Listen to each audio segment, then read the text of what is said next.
Caution: this game contains scenes of violence and gore, as well as depictions of criminal acts. These acts are strictly punished by law. Please do not attempt to imitate them. This game also contains themes of sexual violence and self harm. This game is a work of fiction. Any relationship to real persons, groups, places, or crimes is coincidental.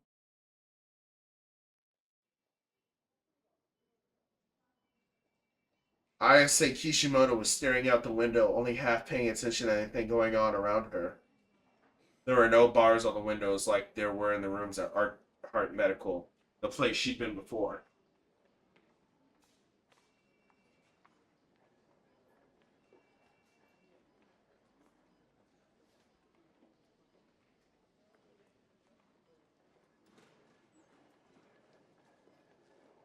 Her wounds had almost completely healed. The doctors had said it was a miracle from the fall in that height had only ended in a few minor scrapes and bruises. Still, she'd hit her head hard, so she'd been hospitalized for observation. She'd been here over a week already. Of course, observation meant more than nothing than a simple checkup once every 2 days. The rest of the time she was left alone.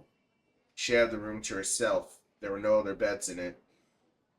Her D-sword was up against the window. It was flashing with a pale light. It'd been there the whole time, but nobody had noticed it. I thought Cinna said you needed to be careful about that. I thought, like, if it left your hands, it would cause singularity or some shit. Not literally, but I thought that it was dangerous to not hold it if you're gonna unholster it. Or unsheath it, I guess. She didn't get many visitors. Phantasm fans were supposedly coming in huge numbers, but the hospital banned them from seeing her, so they wouldn't bother the other patients. There. She and her family weren't close. Almost nobody came to see her. Well, of course she's fucking suicidal. Her bandmates had come to see her once. When she brought up breaking the band, though, they stopped coming at all.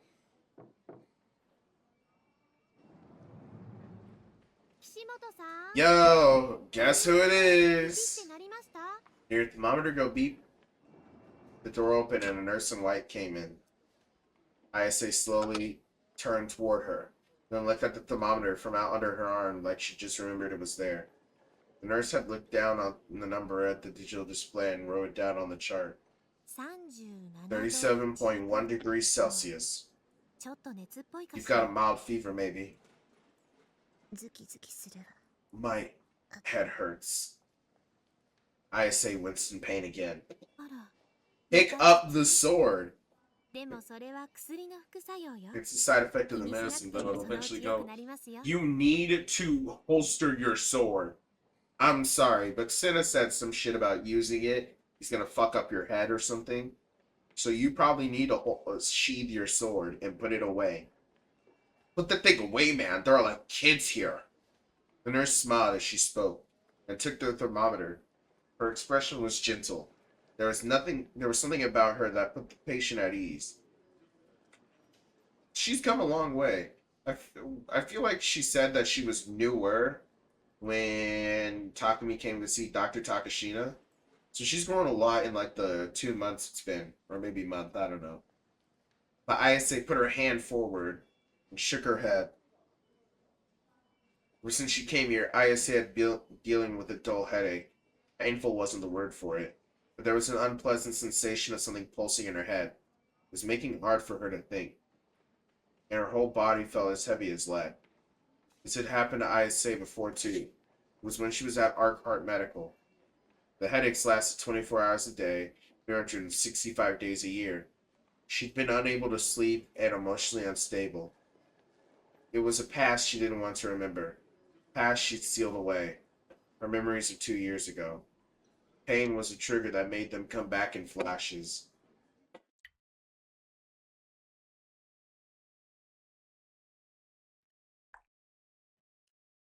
A dark room, a small window with bars. Except for that small window, the walls were entirely covered with mirrors. She'd been restrained in a steel chair in the center of the room. There was some kind of device on her head with cords stemming off of it. Her hands were bound to the chair's back. Her head was restrained and tilted up at a slight angle. There was no one else in the room. The only sounds were her panting for air and the straining of the metal chair.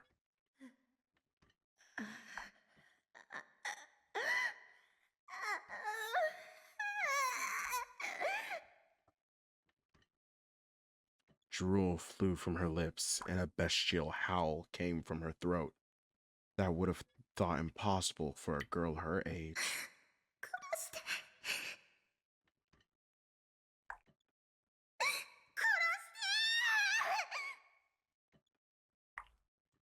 It was a very quiet form of torture. There was only one thing they were doing to her. A single drop of water was falling on her forehead from above, in the same spot every time, at exact 5-second intervals. That was all. She'd been stuck like that for 2 days with no rest. And now all she could think of when the next drop would fall. Her senses were pushed to their limits. Each time a drop fell, it felt like every nerve in her body was being ripped apart. Like all the bones in her body were being shattered. Like a long, sharp awl was being driven into her skull. Like all the fluids in her body, blood included, were freezing. Like all of her skin was rotting and sloughing off. It was more than enough to drive her mad.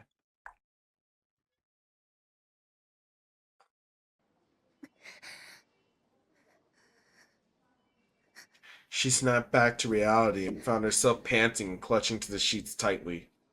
Her whole body had started to shake when dark memories came back. The nurse was gone from her room. It was dinner time, and there was a frantic rush of movement outside the doors. Ayase repeated the words that the nurse had said to herself. Was this headache really caused by the medicine? Or had she hit her head with her fallen? Or was it an effect of her old memories? She couldn't tell. Ayase wiped away the sweat on her forehead and began to laugh. I don't care. I don't care what you do to me now. I survived divine punishment. I know exactly what I have to do. She whispered as if in a trance. Then she suddenly heard a sound coming from the hallway. It was the pleasant sound of shoes on linoleum. They weren't the nurse's shoes, she could tell that much. The footsteps were getting closer to her room. There was a knock at the door. She pressed her lips together tightly with a frown. Hello there! Oh, it's fucking Sua. There was a man. He was holding a fruit basket, the type commonly given as gifts. Ayase recognized the man, thus she looked at him suspiciously. Because they also suspected her of being involved in Nugent. But, you know, she's been in the fucking hospital, and the murders are more than likely committed by the same person. Or at least not fucking Ayase, because I refuse to believe she did any of that shit. Hey there. Oh, don't worry, I'm not here to hurt you, I know. He was a detective with the Tokyo Metropolitan Police. He'd been tailing her as a person of interest in the Nugent case. It makes me happy to have a pretty girl like you remember me, I mean. Okay, wait, what'd he say? He scratched his head cheerfully. For a second, for a detective, he seemed surprisingly laid back. You've got a good memory. That detective walked toward her bed. Ayase glanced at the D-star on the windowsill. It was too far away for her to reach out and grab.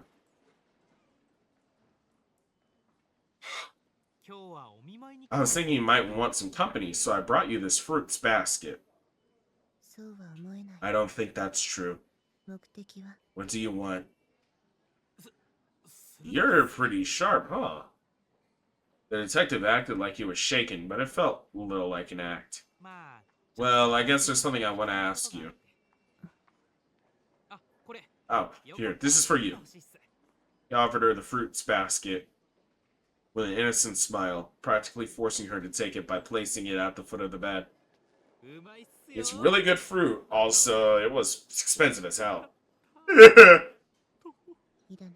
No thanks. Come on, don't say that. I already spent the money on it. Take it, bitch! When your mom comes later, you can share it with her or something. Her mom isn't coming later. Oh, whoops, you haven't seen your parents for years, have you? It was clear the detective knew exactly what he was doing, but ISA didn't really care. Her parents had disowned her when she was very little. They were the type to really care about what the neighbors thought of them, and ISA was a problem child that they were eager to be rid of. She wasn't entirely cut off from them, though. They sent her enough money to cover her living expenses every month. Sorry. He gave her a little bob of his head in an apology.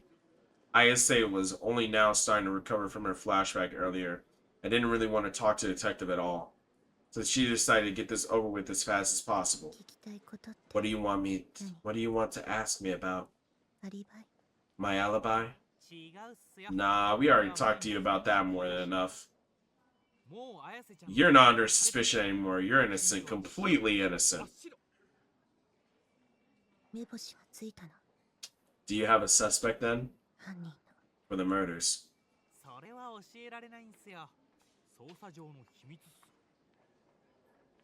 I can't tell you! Classified information, you see. Takumi? It's a secret! Yes. The detective was grinning. He was clearly hiding something. When he laughed, you could really see just how young he was. Nishijo's certainly a strange boy, though. He certainly doesn't look like a murderer, you know? If he really is the killer, then there's a demon wearing human skin.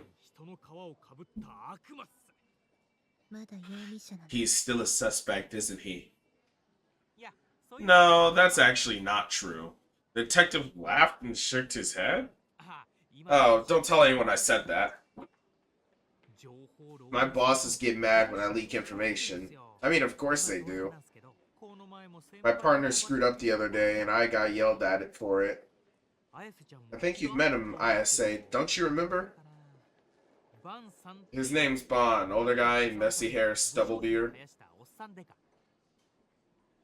ISA remembered him. When they come to talk to her, it was the older man, not the one in front of her, who'd done most of the speaking. He'd been pretty aggressive and sneaky as shit, too. He always yells at me, you know, calls me a fucking idiot. But what does he do? He ignores his job and goes look at weird stuff. And then he forces me to come with him. Lately, I've been getting the worst stomach aches. Okay, as of editing this video, I've done ISA's route a couple weeks ago, and I reread this scene while doing it, and now I'm understanding why you, Chaos Patch of Zero niggas be spamming my comments. Because why did he say that? That doesn't make any sense grammatically. I mean, he's a good guy at heart. He's really smart. Supposedly he solved a bunch of really tough cases. But, you know. Is that why you came here? To complain about your partner? The detective chuckled when ISA cut him off. Ah, sorry, I lost control of myself for a moment. Please don't tell anybody what I said. I'm Amursua. I'm begging you. So, first question. Why did you do it? So, we're just coming out the gate? Okay. Even ISA could tell he was talking about how she jumped off the roof. I've already told this story to the other detectives many times. To stop Gladiel, King of Wicked Hearts, from reviving. Was that it? It wasn't a suicide attempt. I was trying to bring my soul to a higher plane, that's all. You're saying something similar about that song of yours, the one that all the kids are listening to. That was the second question. ISA sighed a little. That song's not about New Gen. It was inspired by the apocalyptic psalms of the Book of Gladiel. Chapter 3, verse 102. Gladiator, the king of wicked hearts, is about to descend upon our world. 7 stakes forged and the black blood he shed are needed to stop his revival. Kozue, Senna, Ayase, Takumi, Rimi, Nanami, Yua. Everybody gets a D sword. The stakes will become swords, passed into the hands of 7 black knights who will overcome the divine punishment of God. Kozue, Takumi, Senna, Rimi, Yua, Nanami, Ayase. 7 people. An eye for an eye, a tooth for a tooth. Only humans who bear wicked hearts of their own can defeat the king of wicked hearts. It's kind of like a movie, huh?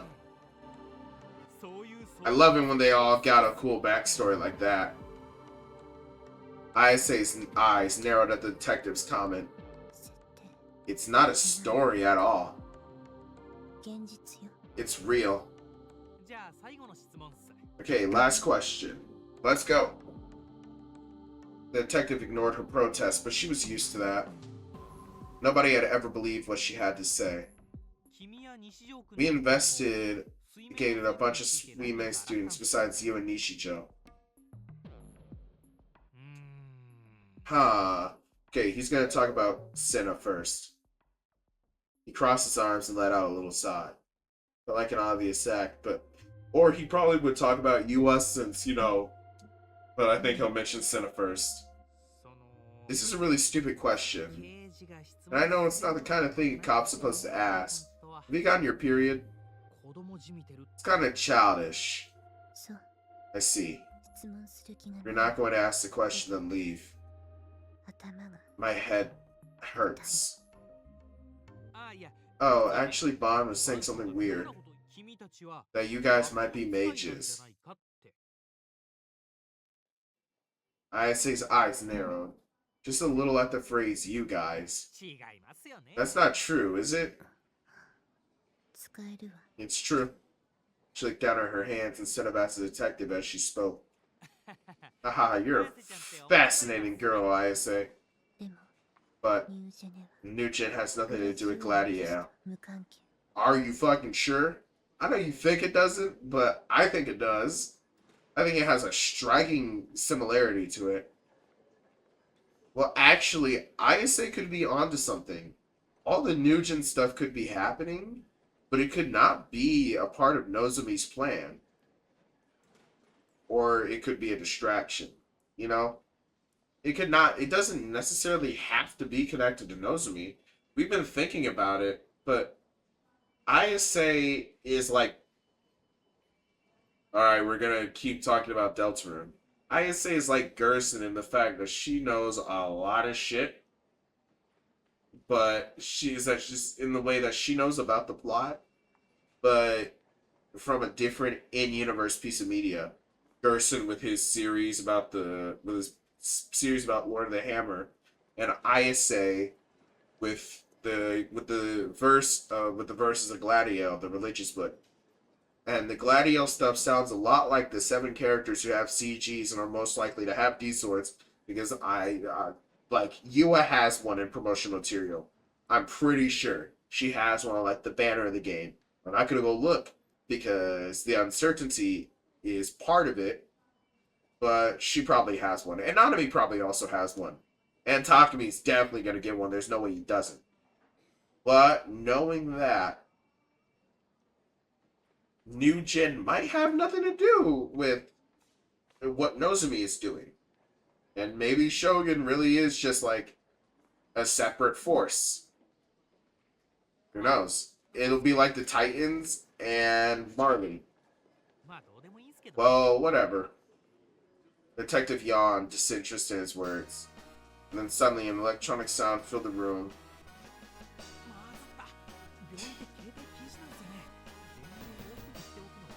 What is this nigga? I've got a girl I'm in love with. We've been dating for 4 years. She's gonna die. You know movie buff I say? You ever heard of Spark Wars? That was Count Spider's theme. He's a character from the movie. I actually didn't realize how similar it sounded to fucking Darth Vader's theme. However, I did pick up on the spacey. I did feel like it was space related, but I didn't think about it being Anakin Skywalker. I'm a huge Spark Wars geek, you know? Oh, you don't care? Sorry then. Anyways, have a nice night.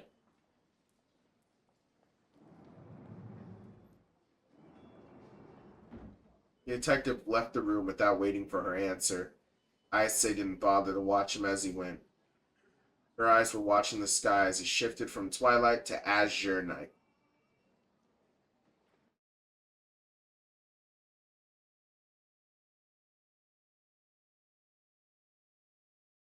What's going on here? Exactly what I thought was going on. Okay, so this is definitely coming from his, like, speakers. Something's weird about this because it's way too muffled. So either so it can't be coming from his computer speakers because his computer speakers don't sound like this.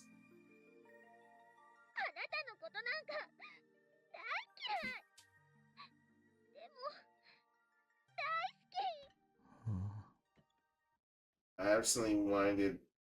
So it did come from his speakers. Oh.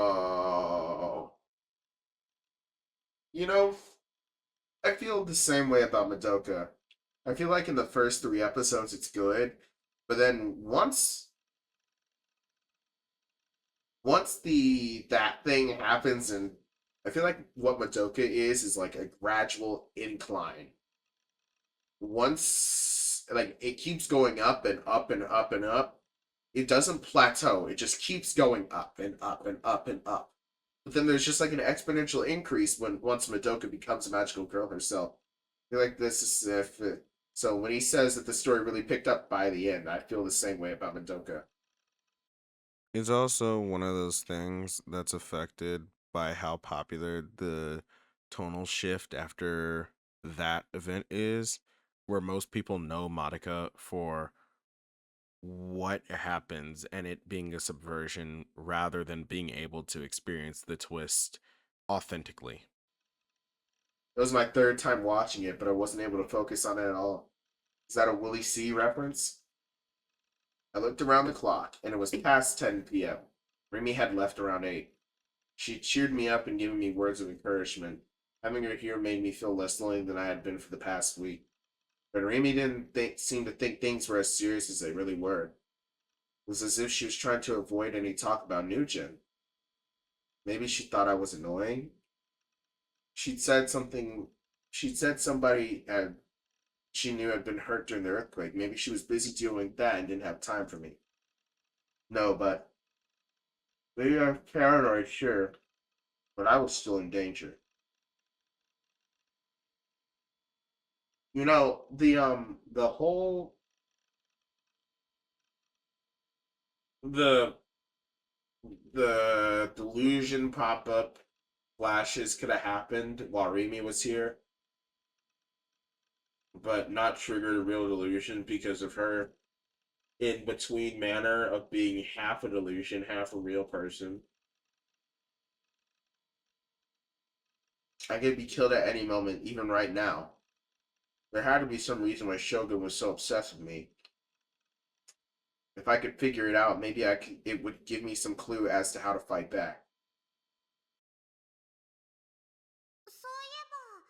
She looks so funny when she stares straight at the camera. But the most special of you all is the boy who created the phrase. Whose eyes are those? Kosupi is You couldn't go anywhere in Shibuya without hearing those words now. And online, everyone had started using it as the killer's name. I'd been using that phrase since I was a little kid. I mean, you're not the only one, pal. Shogun must have known, and this was his way of sending me a message or maybe challenging me. And when did I start using that phrase? It felt like somebody had said it to me. I vaguely remembered writing it in an essay I'd done in elementary school. I'd even made it the title, Whose Eyes Are Those? I could barely remember what the essay was about. Now I wanted to know. What had I written in it? Did they still have it at home? It was so old that they'd probably thrown it out years ago. But I'd always had a habit of putting important things in a big empty box of candy I kept. I called it my treasure box. There was a chance it was still in there. What should I do? Should I head home and check? But not of me. And your parents. I think your parents are still kind of pissed with you for not answering not answering their calls, for mooching off of them, and then for going on national television. And they believe that you did that shit intentionally. はあ、 I'm 僕は such a loser. どうしようもなくヘタレだ。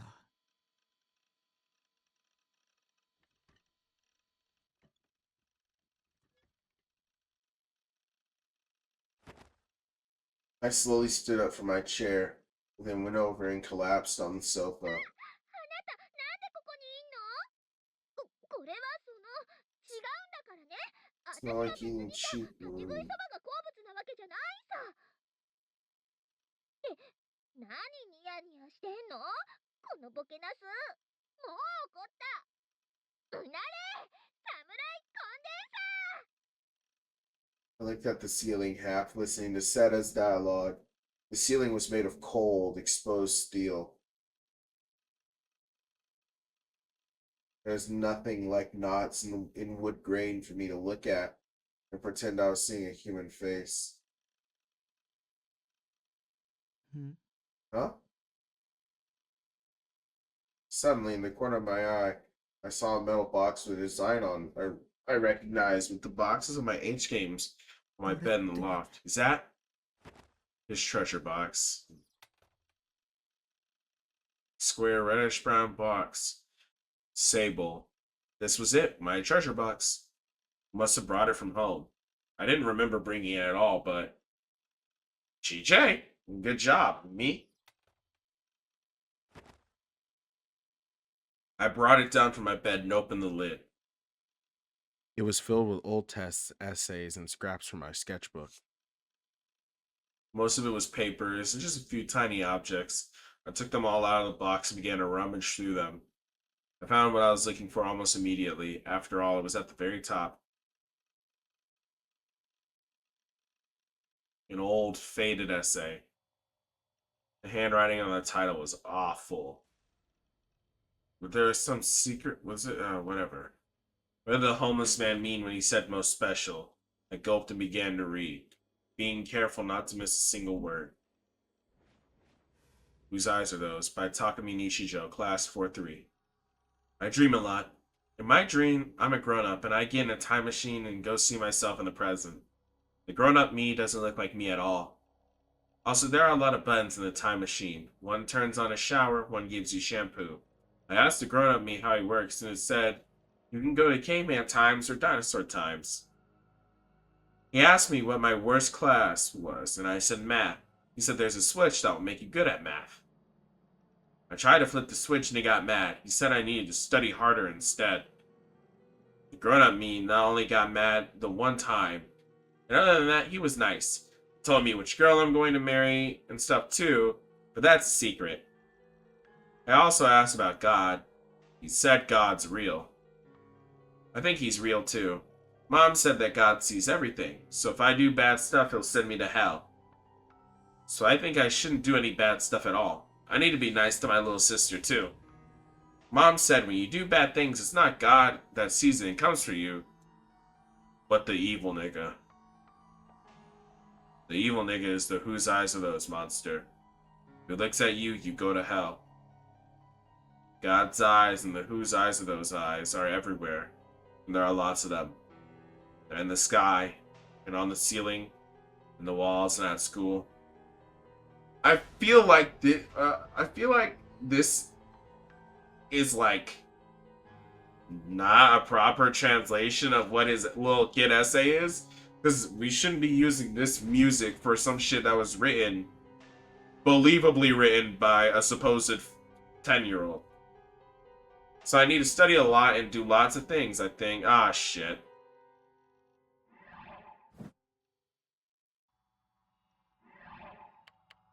God said, whose eyes are those? Okay, so I need to study a lot. But they're always watching me. It's embarrassing to go to the toilet or take a bath. Also, ever since I was little, when I'm not sleeping and I just close my eyes, I'll sometimes dream. Like my mind is a game or a manga. When I do that, the whose eyes are those comes, and so I don't want to do it. I asked Mom, and she said never do it. But even when I'm writing this essay, I think I asked grown-up me in my dream about the time machine. And he says he knows about it, but I'm a kid, so he wouldn't tell me. So from now on, I want to do lots of good things so I can beat the whose eyes are those monster. The end.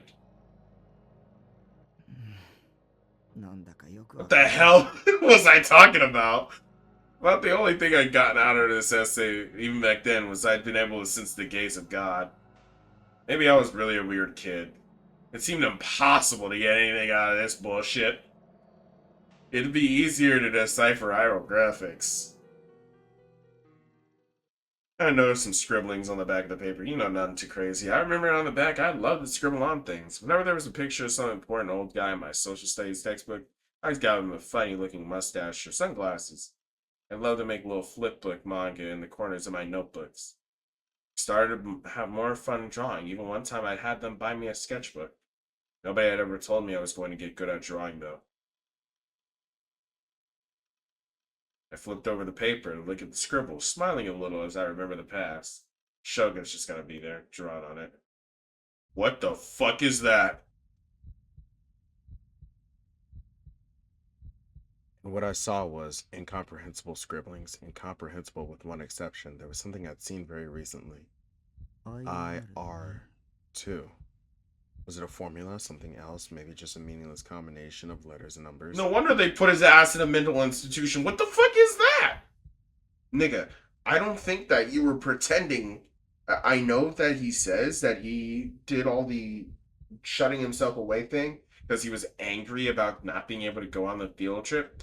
But I don't think that's the case.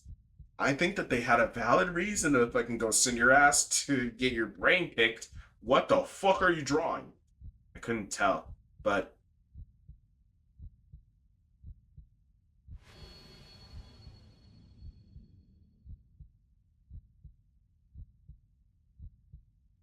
first formula Shogun had shown me in the chat when he first made contact with me. Whose eyes are those? And IR2. Both of them were written on the back of this essay I'd written many years ago. One of them I'd even forgotten myself. So if Shogun knew it, that meant he really had been reading my thoughts.